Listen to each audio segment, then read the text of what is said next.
투자자 입장에서 빠르고 정확한 시황을 전달드릴 최경진의 퀵 시황입니다. 오늘은 이틀치 상승분을 모두 반납해서 아쉬움이 남는 것 같습니다. 어떠셨나요? 네, 오늘은 친구에게 오늘 오후에 소나기가 왔다고 얘기를 했는데 그 친구가 소나기가 절대 안 왔다고 얘기를 하네요. 근데 뉴스에서 소나기가 왔다고 얘기를 하는데도 불구하고 소나기는 절대 오지 않았다고 얘기를 하네요. 네, 오늘도 바로 질문 드리겠습니다.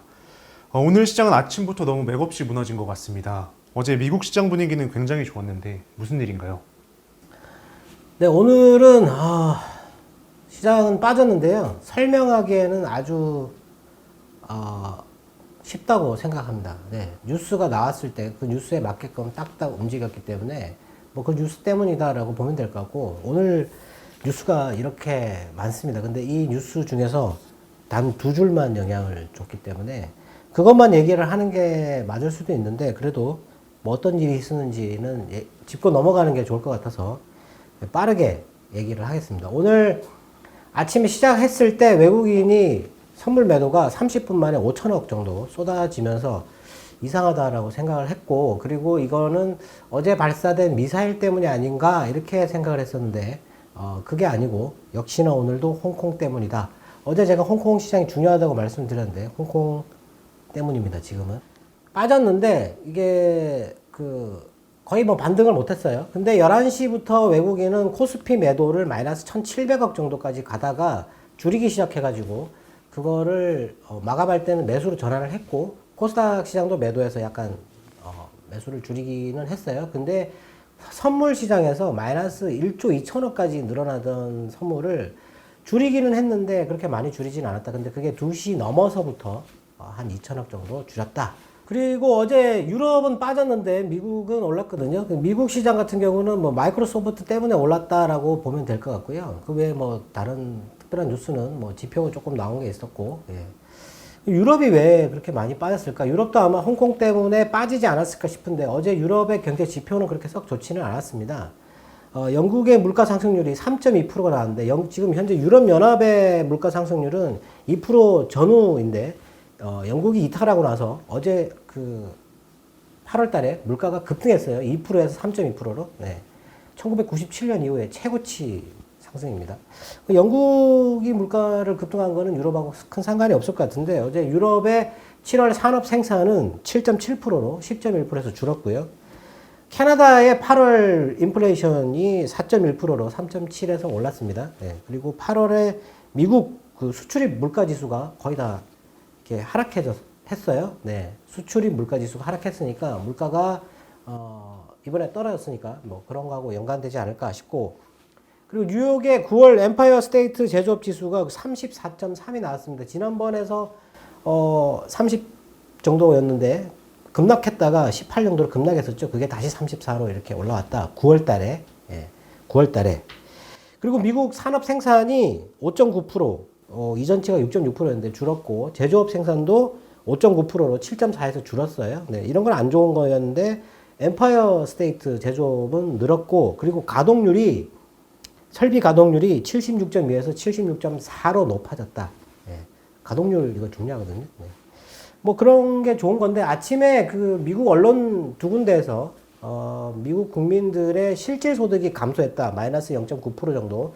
물가 상승률이 너무 높아가지고 임금 상승률이 지금 물가 상승률을 못 따라가가지고 마이너스 0.9% 줄었다라고 얘기를 했어요. 그래서 그것 때문에 이번에 미국인들의 소비는 가을에 일어날 소비 시즌의 소비는 줄어들지 않을까라는 그런 CNBC와 다른 월스트리트 저널인가요? 거기 두 군데서 그런 보도를 했었고요. 그리고 JP 모간이 미국의 3분기 성장률을 7%에서 5%로 크게 줄였습니다. 네, 코로나 때문에 줄인 것 같고, 뭐, 그런데 그런 거에 지금 시장에 영향을 안 줬어요. 미국 시장이 올랐잖아요. 네. 그리고 미국 상무부에서 반도체 공급업체들 다시 백악관에 23일 날 모여라 이렇게 또 소집을 했고, 그리고 뭐, 중요한 뉴스는 아닌데 월마트와 포드가, 예, 그거 자율주행으로 배송하는 거 실험 시작한다. 뭐 이런 얘기가 있었고, 중국의 바이두는 로보택시 그거 테스트 주행 시작한다. 뭐 이런 얘기가 있었습니다. 뭐 이런 뉴스들은 뭐 크게 상관없었던 것 같고, 그리고 뭐 지정학적 리스크, 어제 미사일 뭐 이런 얘기도 있었지만, 미국이 영국하고 호주하고 그 안보 파트너십을 체결해가지고 호주한테다가 핵 잠수함을 지원하는 거를 하겠다 뭐 이런 얘기가 있었고요.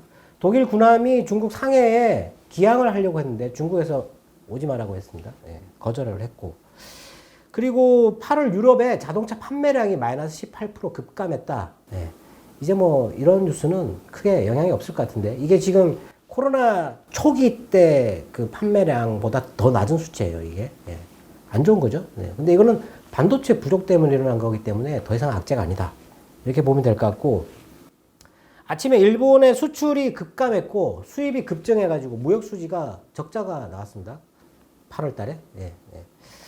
뭐 크게 중요한 일은 아닌 것 같고요. 네. 그리고 유럽이 반도체 자금률을 지금 현재 10%인데 이걸 20%로 끌어올리기 위해서 법안을 만들겠다라고 얘기를 했는데, 아마 오늘 반도체 쪽에 나온 매도는 뭐 이게 악재로 작용한 게 아닌가 싶거든요. 네.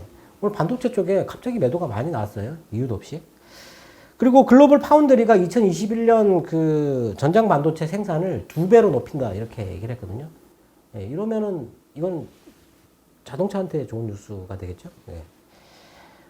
그리고 장중에 나왔던 그 경제 지표는 호주의 그 인플레이션 9월 기대치가 4.4로 높아졌고, 그리고 고용 증가율이 큰 폭으로 감소했어요. 네, 그리고 고용된 인원도 큰 폭으로 떨어졌다, 뭐 이런 뉴스가 있었거든요. 근데 이런 거하고는 전혀 상관없이 오늘은 홍콩 때문이다. 홍콩 어디? 헝다 때문이죠, 헝다. 이게 그 지난주에 피치에서 헝다의 신용등급을 정크로 쓰레기 등급이라고 강등을 했는데, 그때가 아마 9월 9일인 것 같아요. 9월 9일이 우리나라 선물옵션 만기였죠. 네. 하필 그날 그런 뉴스가 있었던 것 같습니다. 그래서 그날 그 홍콩이 많이 빠졌잖아요. 네.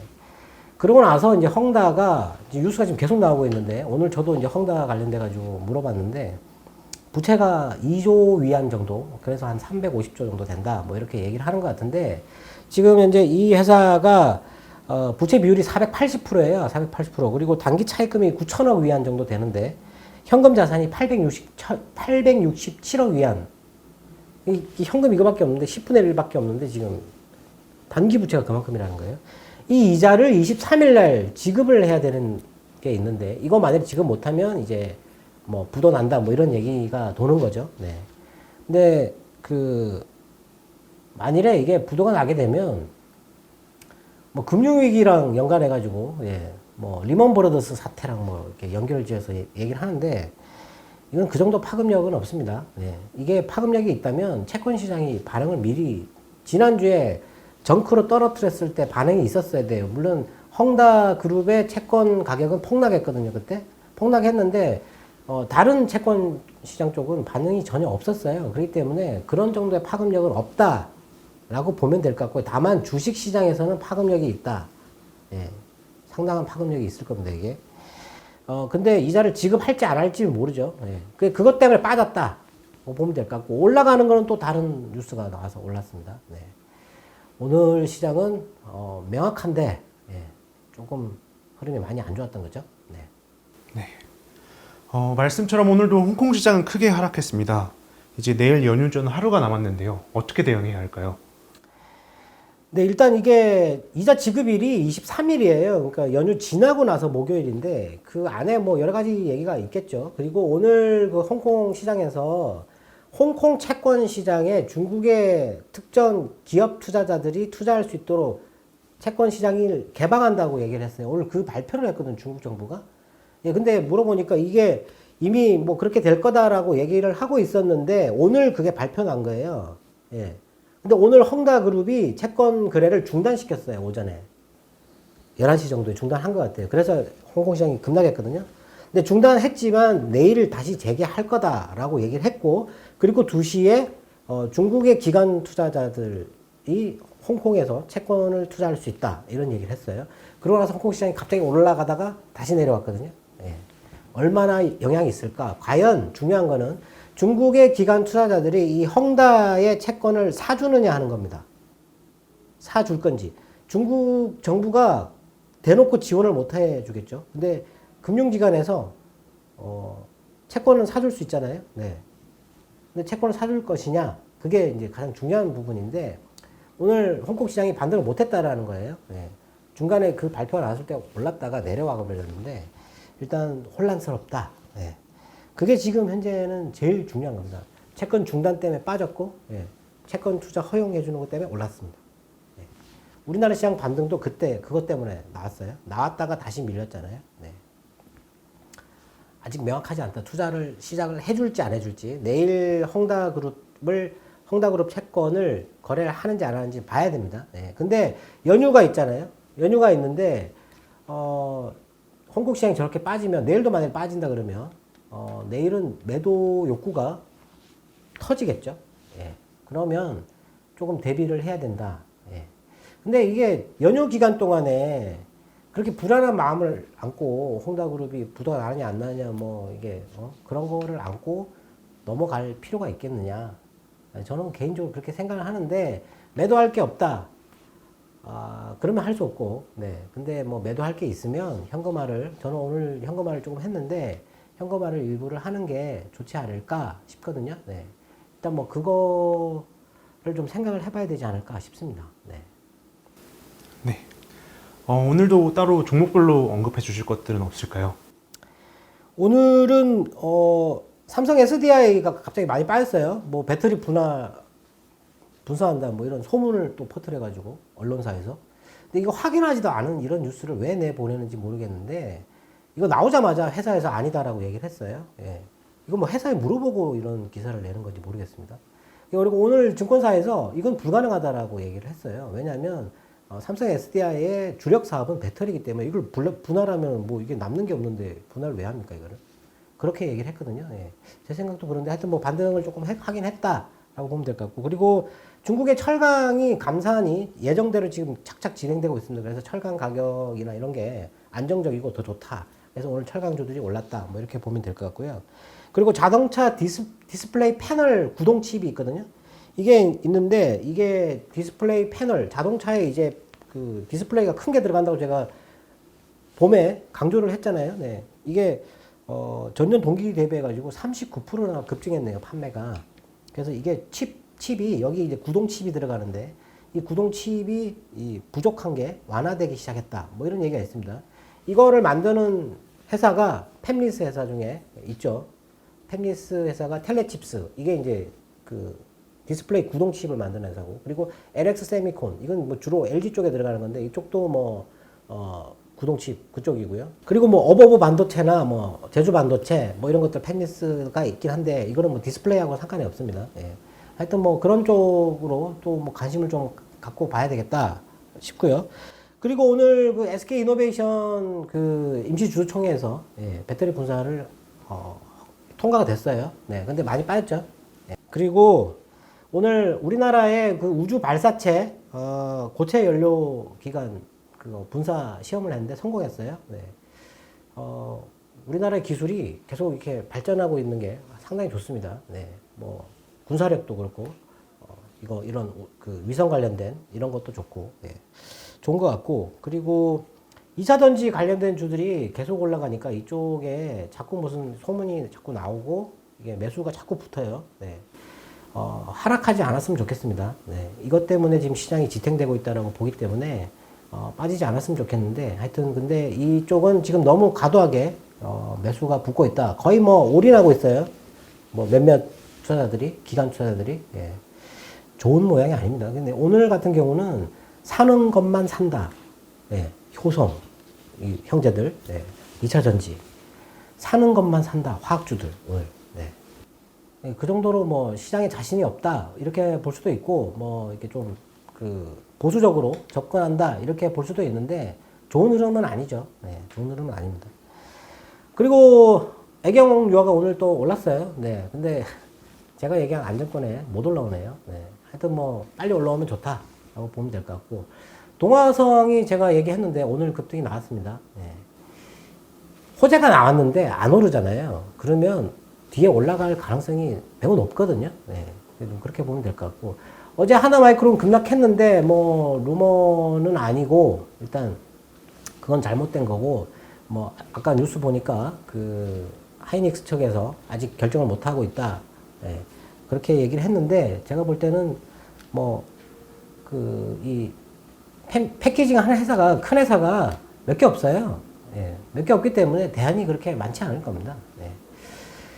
그렇고 다른 거는 다른 거는 뭐 오늘 반도체가 빠지긴 했는데 반도체 쪽은 뭐 계속 관심을 두고 봐야 된다. 반도체가 지금 늘어난다고 했잖아요. 네, 그렇기 때문에 반도체는 계속 좋게 봐야 된다라고 생각하면 될 것 같습니다. 네. 오늘도 투자자분들의 궁금증이 해소되었길 바라겠습니다. 네, 이 홍콩 갑자기 복병이 나타났는데 이 홍콩 때문에 시장이 많이 불안합니다. 근데 홍콩 문제는 이거는 미리 예단할 수가 없어요. 그렇기 때문에 조금 준비는 하고 있어야 된다. 마음의 준비를 하든지 아니면은 미리 좀 현금화를 해서 준비를 하든지 그렇게 하는 게 좋다라고 보여지거든요. 그리고 내일 연휴가 시작되기 이제 마지막 매매를 할 수 있는 날이기 때문에 오늘 밤에 미국 시장이 큰 흐름이 나타난다 그러면 괜찮은데 그게 아니더라도 내일 또 홍콩이 빠지면 안 좋으니까 조금 생각을 하시는 게 좋을 것 같습니다. 네, 내일 시장은 긴장을 하고 봐야 될 것 같습니다. 지금까지 최경진의 퀵 시황이었습니다. 감사합니다.